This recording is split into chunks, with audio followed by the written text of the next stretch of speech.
And Philippine President Ferdinand Marcos Jr. is delivering his keynote address. Let's take a listen right now. Very kind and thorough introduction. Prime Minister Lawrence Wong, Senior Minister Lee Hsien Loong, Sir John Chipman, of course, Your Excellencies, ladies and gentlemen. I thank the International Institute for Strategic Studies for convening this open, frank, and constructive conversation on pressing strategic issues confronting our region. I also thank the government of Singapore, especially Prime Minister Wong and Senior Minister Lee, for providing an environment that is conducive to this dialogue. The notion of Shangri-La conjures up a mystical sense of tranquility, of free souls living in peace and harmony. And it may sound like a wishful concept, but it is symbolic of a continuing dream, an international community that lives in peace, upholds the rule of law, and enables all nations to thrive in pursuit of their respective aspirations. We Filipinos are paragons of this dream. Our history reflects our commitment to the values that engender amity, fraternity, and sovereign equality amongst nations. Our commitment to peace and to the rule of law inheres in how we have defined our sovereign home. When we established our Commonwealth in 1935, we put together a constitution that defined our territory in accordance with the international treaties that became the basis of our archipelagic unity. The Treaty of Paris between Spain and the United States crystallized our islands into a cohesive whole. The Treaty of Washington clarified the extent of our sovereignty and patrimony and a line set by international powers. We sought to uphold and preserve the integrity of our country's physical unity through international law. Together with others, we put forward the Archipelagic Doctrine, which regards all archipelagic states as a single unit, with the waters around, between, and connecting their islands, irrespective of their breadth and dimension, forming part of their internal waters. This doctrine has since been enshrined in the 1982 United Nations Convention on the Law of the Sea, or the UNCLOS. The same convention also clarified the limits of each state's maritime zones and defined the extent with which they could exercise sovereignty, their sovereign rights, and jurisdiction over those zones.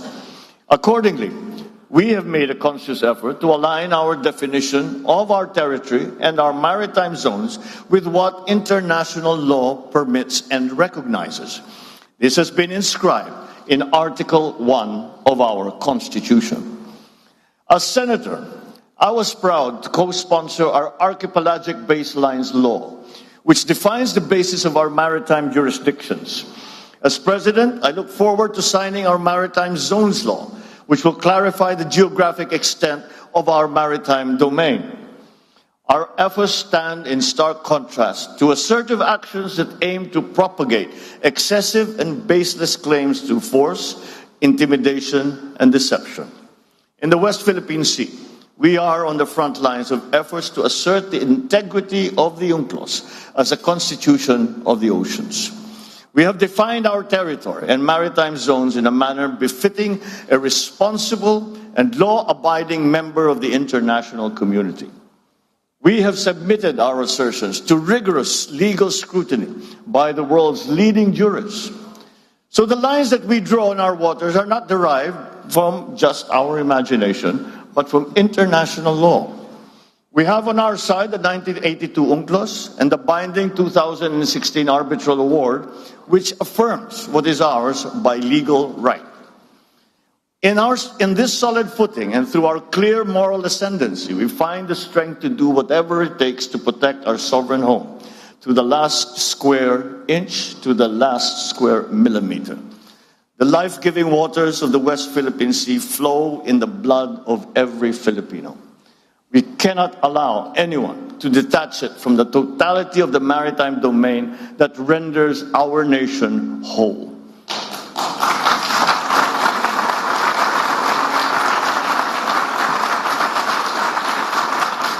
As President, I have sworn to this solemn commitment from the very first day that I took office. I do not intend to yield. Filipinos do not yield. Ladies and gentlemen, we are not only unyielding in protecting our patrimony, our rights, and our dignity as a proud and as a free country. We are also firm in our commitment to regional and global peace.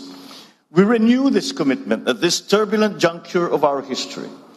I will repeat what I said at the United Nations almost 2 years ago. Amidst challenging global tides, an important ballast stabilizes our common vessel. Our open, inclusive, and rules-based international order is governed by international law and informed by the principles of equity and of justice. For the past 79 years, this rules-based order has allowed our region to flourish. The stability and the predictability that it has engendered has been crucial to the success of the stories of our region.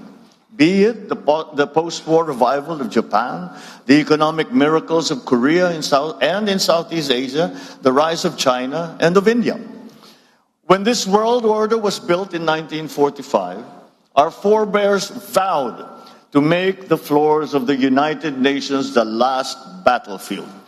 We made a determination for humanity to survive and to never again be wiped out in another Holocaust. The Philippines has always been part of that history. Amidst the rubble of war, we were there, amongst the architects of the new peace. We stood on behalf of colonized peoples of Africa and Asia. We opposed attempts to dilute the inviolability of the right to self-determination. We helped enshrine the right to independence in the Charter of the United Nations. In 1982, we led our global community in unanimously adopting the Manila Declaration on the peaceful settlement of disputes. This affirmed that differences amongst nations must always be solved peacefully through legal and diplomatic processes, never through the threat or the use of force. Today, these norms are under significant stress. The world is facing a watershed moment. In our region, recent patterns of aggression and militarization and emerging arms races threaten our lands of promise with an uncertain future. In the midst of these significant shifts, I see 7 realities in the Indo-Pacific. First, the future of our region will be determined by many nations, each with its own unique experiences and aspirations. Yet, their respective agencies are being challenged by attempts to undermine our faith in prevailing international norms. Second, the strategic competition between China and the United States is permeating the evolving regional landscape. This rivalry is constraining the strategic choices of regional states. This contest is exacerbating flashpoints and has created new security dilemmas. Third, the region looks to ASEAN as the institution that will hold the center amidst these evolving dynamics. Yet, challenges threaten our unity and our centrality. Fourth, as geopolitics continues to permeate the global governance infrastructure, the role of bridge builders have become increasingly important to forge decisive multilateral solutions. Fifth, the global commons will continue to be crucial to the security of all states in the region. Access of developing countries to the high seas and to outer space and the peaceful uses of science and technologies is crucial to international development. Sixth, climate change remains a deadly challenge for the region and for the world. It is the first truly global threat, and for the first time, we face a crisis that affects every single human being on Earth and requires action from every single human being as well. And finally, the development of advanced technologies is rapidly transforming human life and experience. These technologies will solve many of our old problems, but they are so powerful that they also have the potential to disrupt our political and our social orders. These 7 realities muddle the waters that we have to navigate in our collective journey as a community of nations. We cannot reverse course. We must persevere. We must push through. The current juncture does not call for a revision of the regional order. Instead, it calls for the reaffirmation of the wisdom of San Francisco in 1945, of Bangkok in 1967, and of Manila in 1982. Let us return to San Francisco and reaffirm the sovereign equality of all states. We must reject unjust narratives that seek to subsume distinct national interest in a so-called major country dynamic, which seeks to impose a hierarchy amongst nations. Those who came before us worked painstakingly throughout the last century to bury the era of spheres of influence and of buffer states. We should not allow its ghost to haunt our region once again.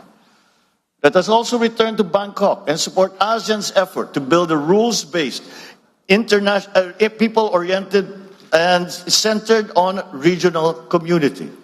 Any state that professes a stake in the continued peace and stability of this region must respect ASEAN centrality, not only with words, but with action. All partnerships and arrangements must never displace or dilute, but rather uphold and complement ASEAN's central role. So let us return as well to Manila and reaffirm our common understanding of how international law governs the peaceful settlement of disputes. Amidst misleading narratives that seek to discredit international legal procedures, there is a need to reaffirm that those modalities are an expression of good faith. They are a service to the progressive development and codification of international law. They are never an unfriendly act. Ladies and gentlemen, the past inspires the needed clarity and foresight to confront the challenges of the present and to build a future to which we all aspire. From the achievements of San Francisco, Bangkok, Manila, we as a region draw our abiding compass. First, the sovereign equality of states must remain sacrosanct. Second, ASEAN and ASEAN-led processes must remain central. Third, the rule of law and the integrity of multilateralism must prevail. These three constants guide our efforts to prepare ourselves for the challenges ahead. We need to begin by resoundingly rejecting misguided interpretations that paint our region as a mere theater of geopolitical rivalries. We are not mere bystanders to unfolding world events. We are the actors that drive those events. We are the main characters in our collective story. We are the owners of the narratives of our regional community. Thus, we reject any attempt to deny strategic agencies, especially by force, that seek to subordinate our interests to anyone else's. China's determining influence over the security situation and the economic evolution of this region is a permanent fact. At the same time, the stabilizing presence of the United States is crucial to regional peace. It's never a choice. Both countries are important. The continued stability of this region requires China and the United States to manage that rivalry in a responsible manner. Pending the total elimination of nuclear weapons, China and the United States have a unique responsibility to undertake concrete measures to reverse the recent increase in nuclear stockpiles and to alleviate the risks of nuclear conflict. For a long time, nuclear disarmament, the nuclear disarmament discourse has focused on the Euro-Atlantic. Together with our strategic partners, Australia and Japan, the Philippines has been seeking to bring Indo-Pacific issues to the fore. We promote nuclear risk reduction in the region through the ASEAN Regional Forum. We push for the negotiations for a fissile material cut-off treaty at the United Nations. We will not waver in these efforts. Our work towards a world free of nuclear weapons is rooted in our desire to extinguish the last vestiges of the Cold War. Yet the danger of regional regression towards Cold War thinking has never been more pronounced. It has become even more crucial for us to assert that the future of our region will be driven not by one or two powerful countries, but by all of us. Peace, security, and stability are the business of all countries. The interests and responsibilities of all states in the community of nations must always be acknowledged. All our voices must be equally heard. As a Pacific nation, the Philippines shares with our eastern kin the same experience of a climate-vulnerable country. It is clear to us that the Pacific Island states must become part of any meaningful discussion regarding the future of our region. It's time to put the Pacific back into Indo-Pacific. We also share with South Asia states similar aspirations as rapidly growing economies. Their continued development rests upon the maintenance of peace and stability in the Indian Ocean region. In the same vein, the economic security of East Asia depends upon the freedom of navigation and unimpeded passage in the South China Sea and in the East China Sea, and the stability of the Korean Peninsula and the Taiwan Strait. By virtue of geographic proximity and the presence of Filipinos in Taiwan, we have a legitimate interest in cross-strait issues. The Filipino people have a long history of fraternal bonds with the people on both sides of the Taiwan Strait. Peace and stability must prevail. Therefore, we continue to urge all parties to exercise restraint on the issue. Lasting peace in the Korean Peninsula, on the other hand, is a collective responsibility of the entire region. The DPRK must comply with all its international obligations under relevant UN Security Council resolutions and commit to constructive and peaceful dialogue with the Republic of Korea.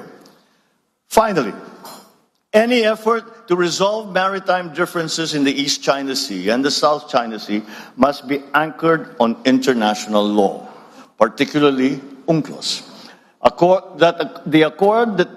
must accord due regard to the legitimate interests of all parties and respect legally settled rights.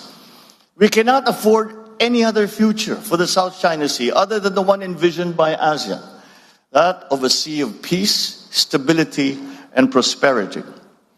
Unfortunately, this vision remains for now a distant reality. Illegal, coercive, aggressive, and deceptive actions continue to violate our sovereignty, sovereign rights, and jurisdictions.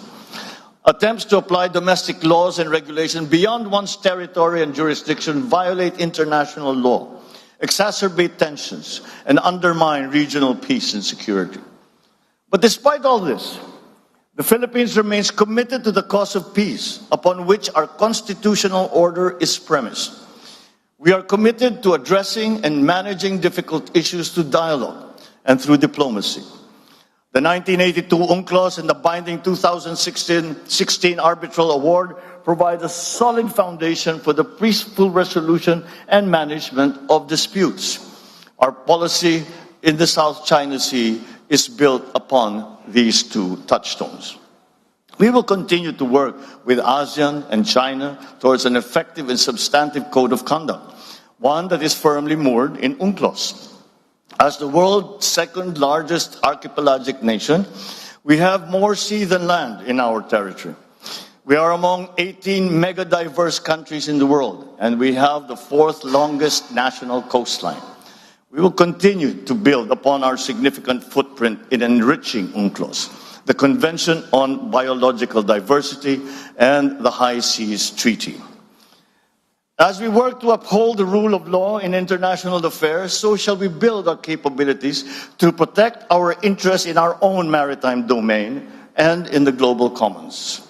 Under our comprehensive archipelagic defense concept, we shall develop our capacity to project our forces into areas where we must, by constitutional duty and by legal right, protect our interests and preserve our patrimony.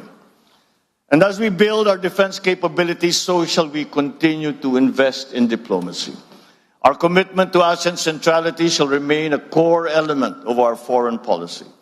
At the same time, we shall strengthen our alliance with the United States and our strategic partnerships with Australia, Japan, Vietnam, Brunei, and all the other member states of ASEAN. We will also pursue more robust collaboration with friends such as the Republic of Korea, India, amongst others. Collaborative endeavors among a few states that share specific interests built into pillars that support the architecture of regional stability. It is in this spirit that we pursue trilateral collaboration with Indonesia and Malaysia in the Celebes Sea, It is the same rationale behind our broader cooperation with Australia, Japan, and the United States in our exclusive economic zone.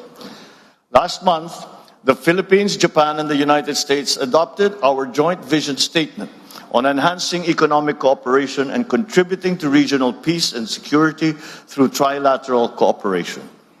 These partnerships reflect our commitment to preserving, defending, and strengthening the rules-based regional order.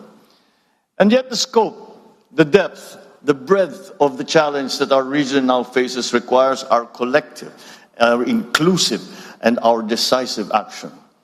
Addressing the realities of our regional security landscape requires our greater collective political will.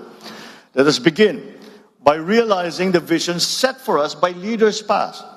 In 1976, 5 leaders of Southeast Asia, including my father, signed the Treaty of Amity and Cooperation in the Southeast Asia, or the TAC. This landmark treaty is meant to promote perpetual peace, everlasting amity, and cooperation amongst nations. Its goal is to contribute to their strength, the solidarity, and closer relationship. The TAC's provisions were relevant then, and they remain relevant to this day. It is no wonder then that the 54 parties from all regions of the world, many of which are represented in this dialogue, have now acceded to this landmark instrument, with nearly a dozen more countries expressing their desire to be bound by the TAC's tenets. This indicates that all stakeholders in the future of this region are committed to peace. It is timely for parties to consider how this treaty can help address the geopolitical and geoeconomic issues facing the region today and the looming challenges ahead. So as we look to the future, let us breathe new life into this noble purpose and the principles of these treaties. Ladies and gentlemen, beyond the regional horizon, we recognize the importance of upholding multilateralism. It remains the single viable platform for collective action against transcendent global challenges. We must therefore step back from the precipice of paralysis.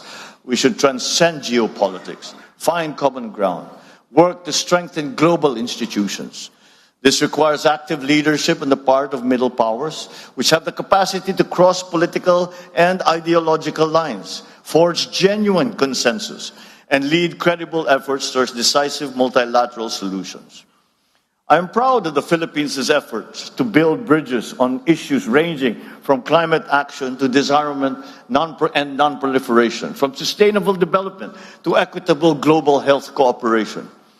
In all our multilateral engagements, we seek to bridge global conversations with our unique regional perspectives. Just as Indo-Pacific states must determine our own destiny, so too must we be active participants in charting the future of the world. We must shape the rules. We must build those bridges.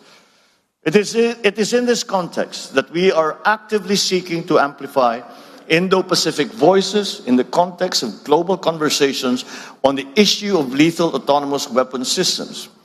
We will likewise seek regional consensus regarding the development of norms of responsible behavior in outer space and in cyberspace. We will bring our experience as a trusted partner, credible pathfinder, and committed peacemaker when elected to the United Nations Security Council for the term of 2027 to 2028. My country has come a long way in our painstaking, often difficult, but steady journey towards the fulfillment of our people's aspirations. Despite daunting challenges and our increasing vulnerabilities, we remain on track to achieve our goal of a high-income economy and a prosperous country by the year 2040, a place where Filipinos live strongly rooted, comfortable, and secure lives. Our strong potentials come with an inevitable rise in our global standing. Just as we have done in the past, we will embrace our role in this region and around the world with a sense of purpose. We are determined to be a force for the good, a force for peace, a champion of regional and global unity, a staunch defender of the rules-based international order. The Indo-Pacific holds much promise as the fastest growing economic hub and the largest contributor to global growth. That premise must be kept alive. Furthermore, that promise must be fulfilled. Geopolitics must not distract us from our fundamental duty as civil servants, as public intellectuals, as statesmen, to deliver for our people and to safeguard the future of the coming generations. This is the reason why we strive for stability, for security, and for peace. This, ladies and gentlemen, is our core purpose, our collective commitment, our calling. It is for this most noble of causes that we must come together to win the future of our region and to make a better world. And with your help, with our partnerships, with the alliances that we forge, we will make it happen. Thank you and good evening.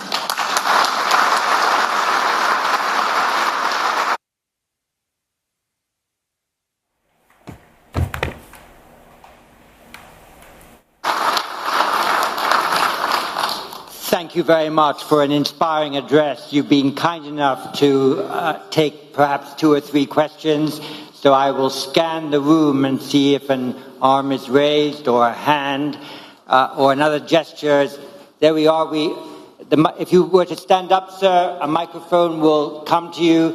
May I remind you that we need a question and take no more than 60 seconds if you can, as will your successor. Thank you.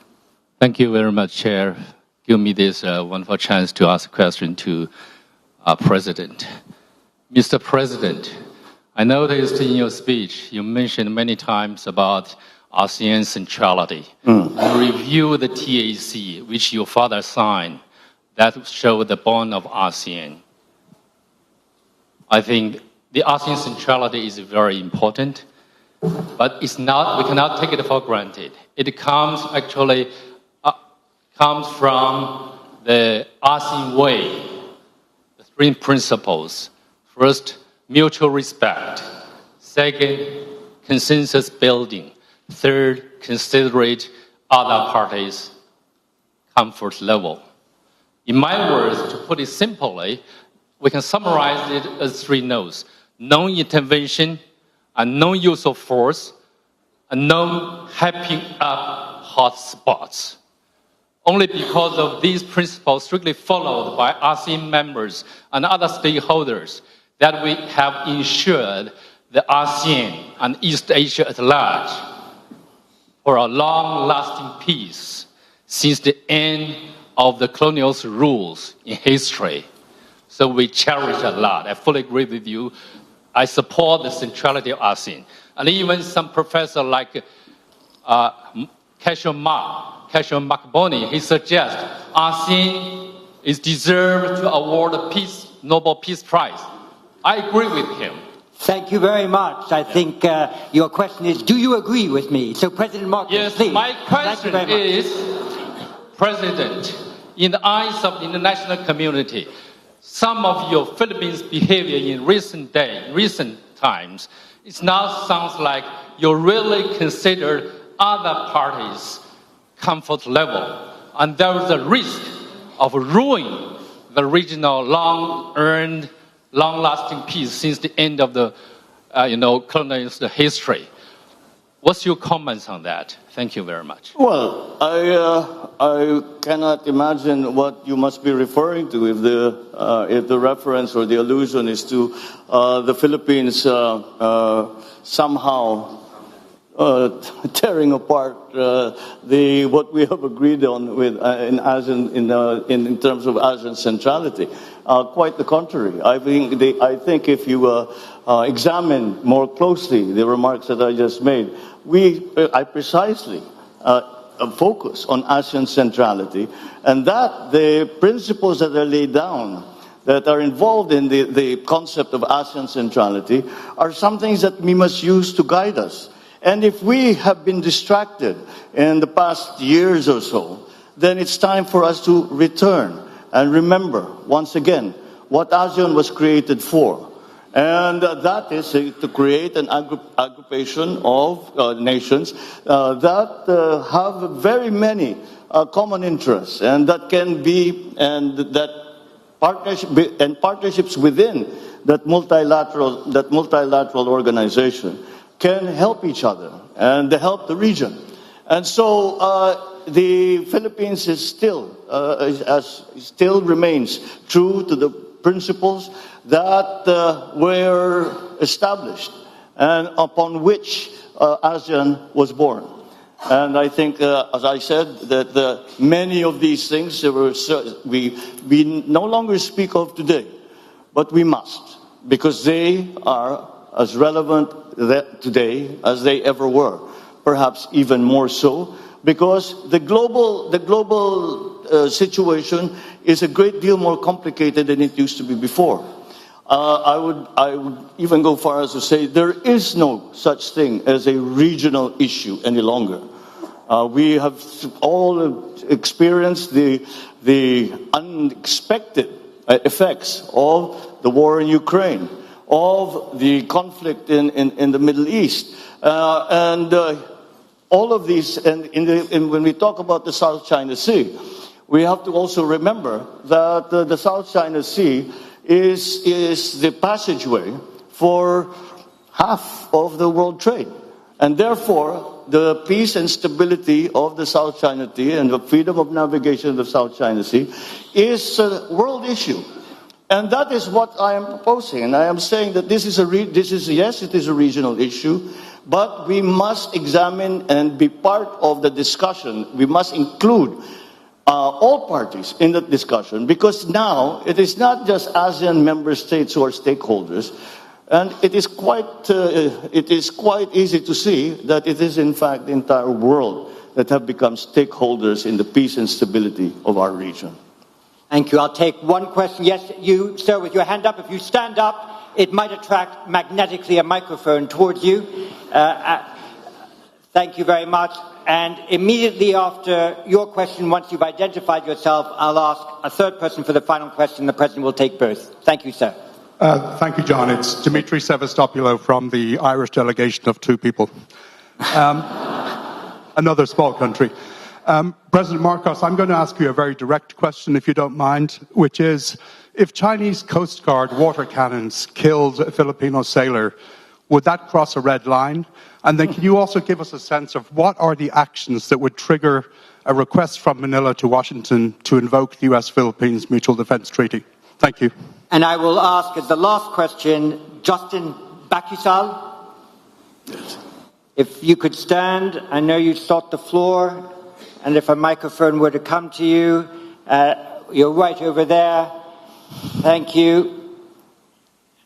And the President will then answer both questions. Thank you. You're one of our young leaders from ASEAN, so please go ahead. Magandang gabi, Mr. President. Good evening, Mr. President. My question relates to your vision for the force posture of the Philippines by the end of your term. So the Philippines has always discussed that the defense of our national territory is primarily our responsibility under the Unilateral Defense Plan. So what specific force packages are you eyeing particularly in the next coming years? And what exactly are we to expect after Horizon 3 of the AFP modernization program? Thank you. Thank you. It is what the gentleman is referring to, the Horizon 3 acquisition program, is the acquisition program that our Department of National Defense has just completed.